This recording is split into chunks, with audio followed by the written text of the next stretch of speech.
Se você é professor da rede estadual de São Paulo e está pensando em subir na carreira, prepare-se. A Resolução SIDUC 101 de 2024, publicada agora dia 12 de novembro, trouxe mudanças que impactam diretamente os seus planos. Imagine uma pilha enorme, mas enorme mesmo, de livros didáticos, documentos oficiais, leis e artigos acadêmicos. É basicamente isso que a Secretaria da Educação do Estado de São Paulo espera que você domine para a progressão na carreira. Pois é. Parece assustador. Pode acreditar. Assusta um pouco. Nesse Deep Dive, a gente vai desvendar os mistérios da Resolução 101, destacando as principais mudanças, as muitas dúvidas, muitas mesmo, que ela gerou, e te dar dicas de como se preparar para essa nova fase. Exatamente. A Resolução do 1/2024 altera a Resolução 69/2024, que regulamentava a promoção dos professores. E qual que é a grande mudança? Uma lista extensa de livros e documentos que agora fazem parte do processo de avaliação para a progressão. E a pergunta que não quer calar. O que muda na prática? Bom, a mudança central é justamente essa lista bibliográfica. Gigantesca, a Resolução 101 foca nas referências bibliográficas para avaliação de promoção. É como se a SEDUC tivesse dito, quer subir de cargo? Boa leitura. A ideia é que os professores dominem todo esse material para ter chance na hora da avaliação. Parece que a Secretaria da Educação está promovendo um gigantesco clube do livro, Mas me diz o que mais continua valendo da Resolução 69. Fique tranquilo. As outras regras da Resolução 6 de 9 de 2024 continuam valendo. A 101 foca nas referências, mas os critérios de pontuação por tempo de serviço, cursos, atividades continuam os mesmos.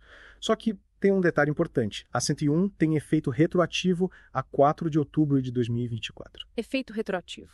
Isso significa que quem já estava se preparando com base na Resolução 69 precisa correr atrás do prejuízo. Exatamente. Mesmo que a publicação tenha sido em novembro, as novas regras de bibliografia valem para quem já estava se preparando antes. É fundamental verificar se o material de estudo está de acordo com a nova lista. E falando em lista, como navegar nesse mar de anexos da Resolução 101? Me perdi em meio a tantas siglas e listas. Vamos desvendar esse labirinto.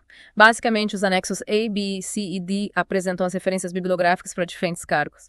Diretores, supervisores e professores da educação básica, fiscal. Organizado por cargos, entendi. E o restante dessa sopa de letrinhas? O anexo F é o que está dando o que falar. É nele que a coisa fica específica. Tem listas de livros e documentos para cada disciplina. De matemática e educação especial, é como se cada disciplina tivesse sua própria biblioteca particular dentro da resolução. E quais as estrelas de cada disciplina? Imagino que a lista de português deve incluir Machado de Assis, Acertou em cheio. Para os professores de língua portuguesa, obras como História Concisa da Literatura Brasileira, do Bose, e Ler e Escrever, da dupla Coche Elias, são leitura obrigatória.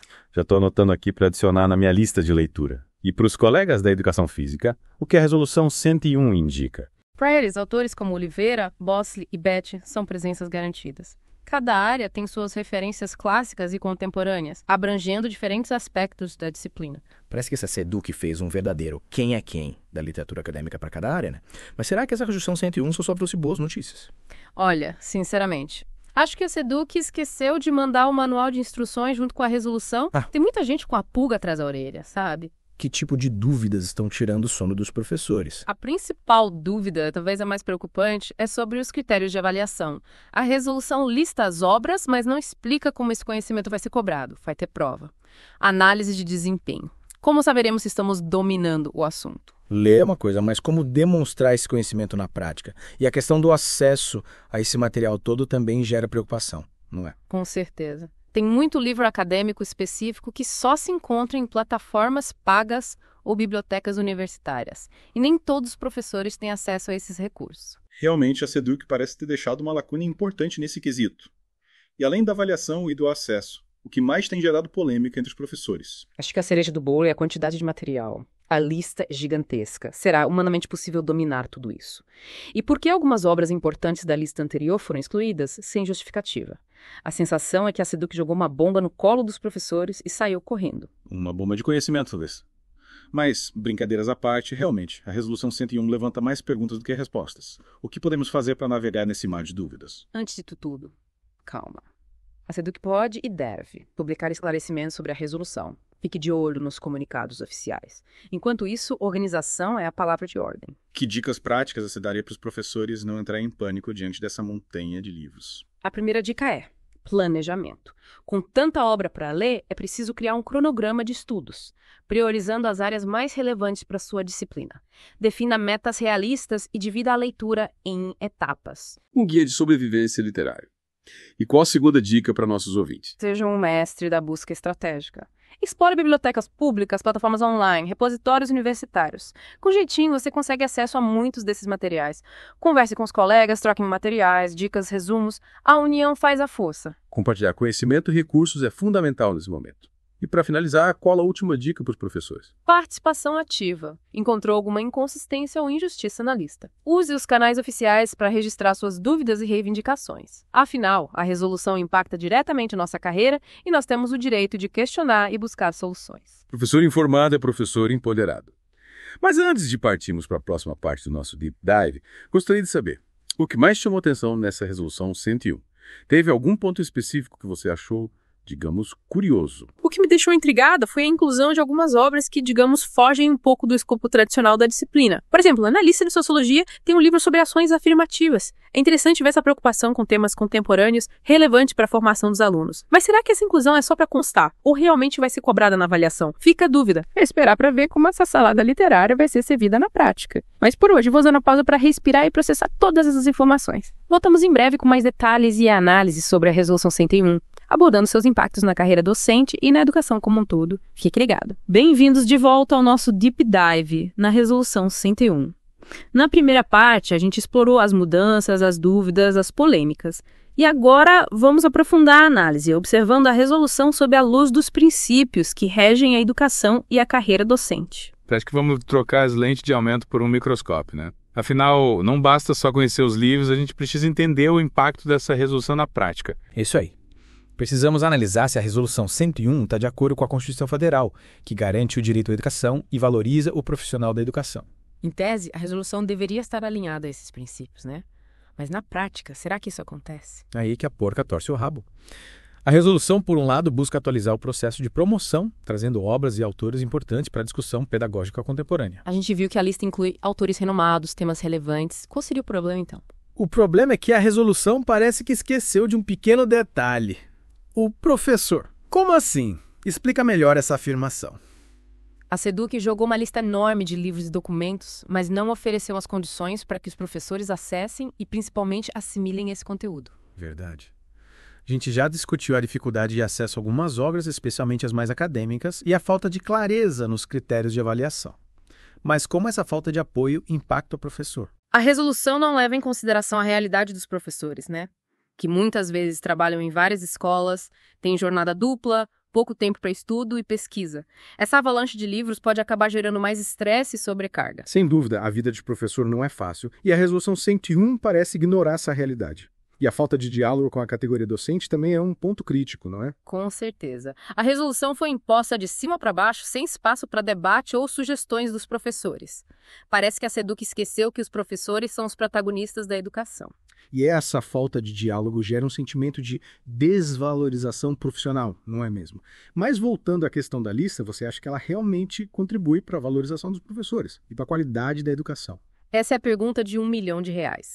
A resolução, apesar das suas boas intenções, pode acabar tendo o efeito contrário, gerando mais desigualdade e desmotivação entre os professores. E a retroatividade da resolução, como você avalia essa medida? Eu acho que a retroatividade é um dos pontos mais injustos da resolução. O professor se prepara com base em uma lista e, de repente, as regras mudam. É como se a gente estivesse sempre correndo atrás do prejuízo. É a falta de transparência nos critérios de avaliação. Como lidar com essa incerteza? É outro ponto crucial. Como garantir a isonomia, a justiça no processo de promoção, se a gente não sabe como vai ser avaliado. É como jogar um jogo sem conhecer as regras. Diante de tantas incertezas e desafios, o que os professores podem fazer para lidar com essa situação? Em primeiro lugar, informação. A gente precisa se aprofundar na resolução, entender os seus pontos fracos, os pontos fortes e buscar informações sobre os critérios de avaliação junto à SEDUC, junto ao sindicato. Conhecimento é poder, como dizem. E qual a segunda dica para nossos ouvintes? Diálogo. É fundamental conversar com os colegas, trocar ideias, compartilhar materiais e buscar apoio nos sindicatos, nas associações de classe. A união faz a força, especialmente em momentos desafiadores como este. E para finalizar, qual a última dica para os professores navegarem nesse mar de incertezas? Mobilização. A gente precisa usar os canais oficiais para questionar a SEDUC, solicitar esclarecimentos e reivindicar nossos direitos. Afinal, a educação é um direito de todos, é um dever do Estado e os professores precisam ter voz nesse processo. Professor consciente e engajado é fundamental para construir uma educação de qualidade. Mas, antes de partirmos para a última parte do nosso Deep Dive, gostaria de te fazer uma pergunta. E você acha que a Resolução 101, apesar de todas as suas falhas, pode trazer algum benefício para os professores? Olha, é difícil encontrar pontos positivos em meio a tanta confusão, né? Mas se a gente para pensar, a resolução coloca pra gente um desafio. O de se atualizar, de buscar novos conhecimentos e de ampliar os nossos horizontes. De certa forma, a resolução nos impulsiona a sair da zona de conforto, não é? Exatamente. E quem sabe, nesse processo, a gente não descobre novos autores, novas ideias, novas perspectivas que enriqueçam a nossa prática docente. Afinal, conhecimento nunca é demais. Com certeza. Mas o ideal seria que essa busca por conhecimento fosse incentivada de forma mais democrática, menos impositiva, com a participação dos professores na construção da política educacional. Concordo plenamente. Afinal, o professor também precisa se sentir valorizado e respeitado. Na próxima parte do nosso Deep Dive, a gente vai discutir os possíveis caminhos para alcançar esse objetivo. Fique ligado. E cá estamos nós, de volta para a última parte do nosso Deep Dive na Resolução 101. Depois de analisar as mudanças, as dúvidas, as polêmicas, os impactos na carreira docente, chegou a hora, né, de discutir os próximos passos. O que a gente pode fazer para transformar essa situação desafiadora em uma oportunidade de crescimento para a educação paulista? É verdade? Depois de dissecar a Resolução 101, explorando cada artigo, cada anexo, Isso. a gente precisa pensar em soluções. Afinal, não queremos só apontar os problemas, mas também contribuir para a construção de um futuro melhor para a educação. Exatamente. Para isso, a gente precisa se unir. Professores, sindicatos, associações de classe, toda a comunidade escolar, para garantir que a voz daqueles que estão na linha de frente da educação seja ouvida. É isso aí. A Resolução 101, apesar de todas as suas falhas, acendeu um alerta importante. A gente precisa discutir o que o professor precisa saber para exercer a profissão com excelência e como garantir que ele tenha acesso a esses conhecimentos de forma justa, democrática. Concordo. A lista, bibliográfica da Resolução 101, por mais extensa e controversa que seja, nos convida a refletir sobre a nossa formação, sobre nossas práticas e sobre o nosso papel na sociedade.